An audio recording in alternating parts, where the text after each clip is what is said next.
Unless you live under a rock, you have been inundated like I have with ChatGPT, OpenAI, AI this, AI that, AI everything. On top of all of the chatter and news and Twitter posts about AI, there has been a tremendous amount of money flowing from venture capitalists into AI startups at eye-watering valuations. Now, there's no question that AI is going to fundamentally change our economy, how we do business, our daily lives, kind of all aspects of our lives.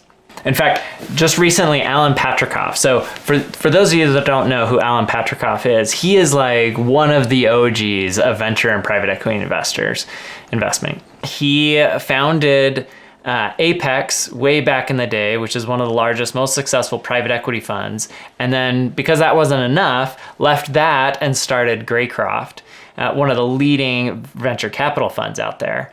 And so, you know, from the time he started investing back in the 70s, he's seen the advent of the computer and the semiconductor and biotech and the internet and mobile devices and social and all of these different trends. And he recently said that AI is the most impactful, most important change that he's ever seen in his career. And the potential of it is just truly mind-boggling. So what does that mean as a venture investor? Well, AI represents this massive opportunity to make a ton of wealth. It will be one of the largest drivers of wealth, I believe, over the next probably decade. Although the speed of innovation is so fast that there's going to be a lot of money made every year during that decade as we see seismic shifts in our economy and how work is done. What this means as a venture investor is that it's a great time to be investing, and you need to be looking at AI seriously if you want to participate in this massive wealth creation.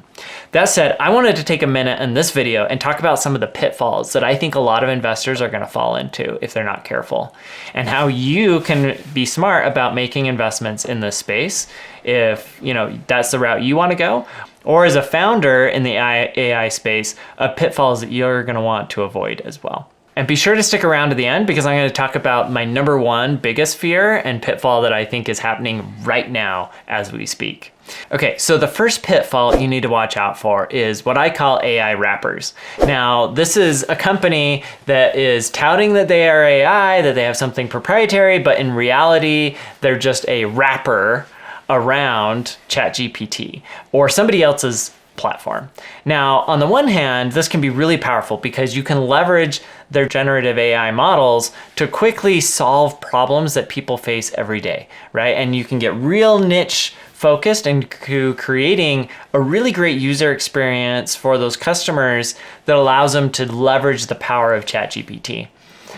The biggest problem with this is that it is this like age-old problem of building on somebody else's platform that you've got to be really careful about because you don't really know what direction ChatGPT and OpenAI are going to go with their platform. And it very easily could be that they make changes to either come after you in your space specifically, or they make changes that benefit them at your expense. A classic example of this is Facebook and Zynga. So I don't know if you know the company Zynga, but back in the day, it was like a powerhouse for online social gaming. It was really like the first big unicorn around social gaming. They launched games like Farmville, Words with Friends, and a bunch of others. Well, they were built on Facebook's platform, and the real magic was that you could go on, you could create your farm, right? And you'd go on and you'd do different things on your farm to generate crops and sell those crops and build out your farm and so forth. But it had this social element where like you could play with some of your friends, and so you could see what they were doing with their farm, and you could trade goods and all kinds of stuff. And so it had this very strong social component.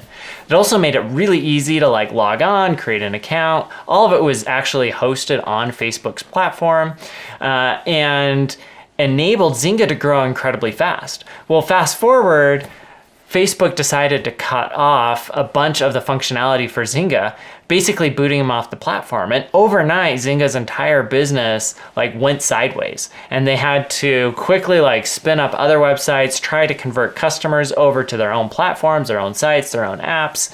And it was incredibly damaging to the business, largely because they were so reliant on Facebook.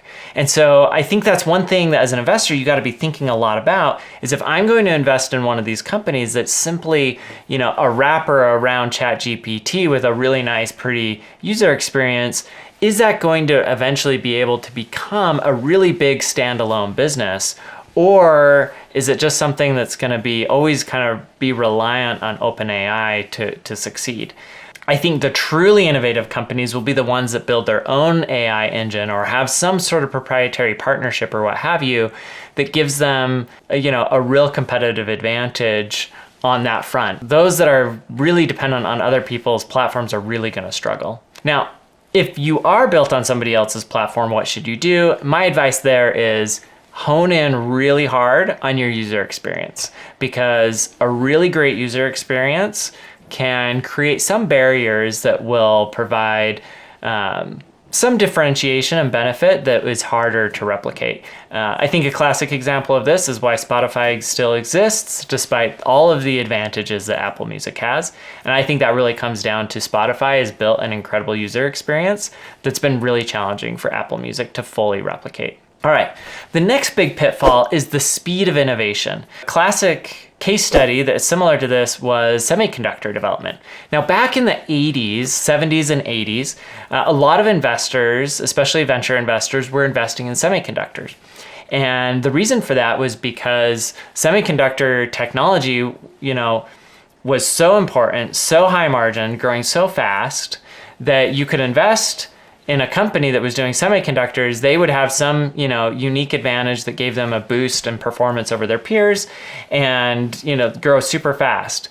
The challenge is that over time, the speed of innovation just kept accelerating and accelerating, and it became harder and harder to invest in a company, see them grow, and exit your investment before the next competitor popped up and stole all their market share. And so eventually, a lot of VCs moved away from semiconductor because it just became too challenging to make it through your invest and exit the investment and return cash back to investors fast enough before you'd get disrupted by the next up-and-coming player. If you want to read more about that, check out Clayton Christensen's fabulous book, The Innovator's Dilemma. So for example, let's say you've got some really cool video editing technology built on AI that does, maybe it finds you pictures automatically and drops them in, charts and pictures and stuff as you're talking about it in your video, right? That would be really cool. Is it a standalone product though? Or is it really just a feature that eventually Adobe's gonna build into their overall platform? So you gotta be really careful about what you're investing in and truly believe that it can be a standalone company and product and not just a feature of a much larger product. And the problem is, tying this back into the speed of innovation, is that what those things that seem like true products today, as these products, these companies, they grow and the innovation comes out, they could very easily leapfrog those other products and pull them in or provide or create new features that supplant them. But what do you think? Comment below. I want to hear what companies you think are true platforms and real products, and which ones you think are ultimately just features of a much larger product or platform later on. The next pitfall is that if you think about the magic of AI, is that AI effectively drives the cost of creation down to zero. Because if you want to create art, you can just type in a few keywords and boom, you have beautiful art. If you want to create a blog post, you can just type in a few prompts and boom, you've got a blog post. Even if you want to do video editing, right? Adobe's launching all kinds of cool AI tools that drive down the cost of creation for that really low. There are so many things that are coming out that leverage AI to really drive down the cost of content creation or just creation of anything, right? The same thing with coding, app development, websites, right? There are AI tools that will build an entire website for you just by typing in a few prompts. Really what AI does is it drives down the cost of creation. If you think about business in general, it's really a combination of three things. It's creation of some sort of value, right? Could be an app, could be content, could be lots of different things. It could be a widget, right? So it's creation, it's distribution. So getting that product that you made and getting it in the hands of the customers, and then it's discovery. And discovery is all about like helping those customers know what your product is so that, you know, they want it, right? Well, the internet has been incredibly effective at driving down the cost of distribution for a whole range of things down to effectively zero, right? You think about Amazon, right? Amazon distributes almost everything now. You go on the internet and you can find like anything. And by doing that, they've displaced tons of like brick and mortar stores all over the world, right? So the internet has been really effective at driving down distribution costs. Well, now if you're also going to drive down creation costs, what does that mean for your last bucket? And that is discovery. Well, as internet has driven down the cost of distribution, you saw the cost of creation go up and you saw the cost of discovery go up. What do I mean by that? Well, what are some of the highest paid jobs in tech today? It's developers, right? Coders and developers, and it's sales and marketing, right? Sales reps at tech companies can make millions of dollars, and coders at companies can make hundreds of thousands, and in some cases, millions of dollars. I think what's gonna happen is companies are gonna have to spend more and more money on discovery than ever before. And if you go into AI not realizing that that's gonna be like a huge part of the business going forward, you might under-optimize and over-optimize for the wrong things. So another pitfall to think about. Since you're still watching, please be sure to subscribe. It really helps the channel and really helps me be able to get a lot of this content out to more people. All right, the last one is valuations. And I think this is the one that is impacting everybody the most right now because valuations are going through the roof for AI. The reason I think this is a problem is you still have to build a real business around these companies, right? And if you pay too high of a valuation, it makes it really hard for the company to raise more money in the future. It makes it really hard as an investor to generate a good return. And so, you know, we're seeing valuations right now that are even higher than the peaks of what was being paid for in 2021. I think this is driven by a lot of factors. One, VCs still have a lot of money on their effective balance sheets to invest in companies, and they're not really excited about investing in SaaS in the same way that they were even a couple years ago. So I think that's one. I think the other thing is that they're really not excited about any other stuff out there, so that really kind of laser focus them onto AI. So a lot of money chasing relatively few deals. I think the other piece is that I think AI at the end of the day really lends itself to a winner-take-all market.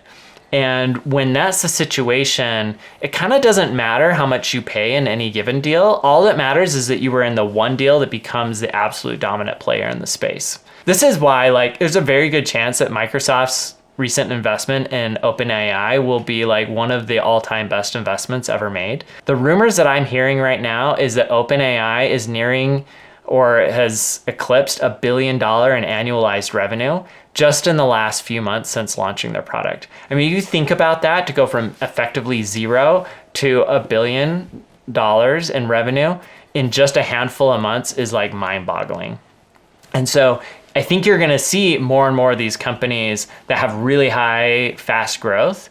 But if you go back to my prior pitfalls, right? Speed of innovation, building on other people's platforms, and so forth, what's going to happen is there will be companies that grow really fast, but ultimately get leapfrogged, displaced, and VCs that paid really high valuations for those are going to very quickly lose a lot of money because there won't even be like the possibility of a safe landing for those companies because the valuations paid were so high. Anyways, let me know what you think down in the comments. Really curious to get your perspective and thoughts on the impact of AI and what you're seeing. And be sure to check out some of my other videos, like the one where I talk about how Mark Cuban hasn't profited from his Shark Tank investments. Thanks.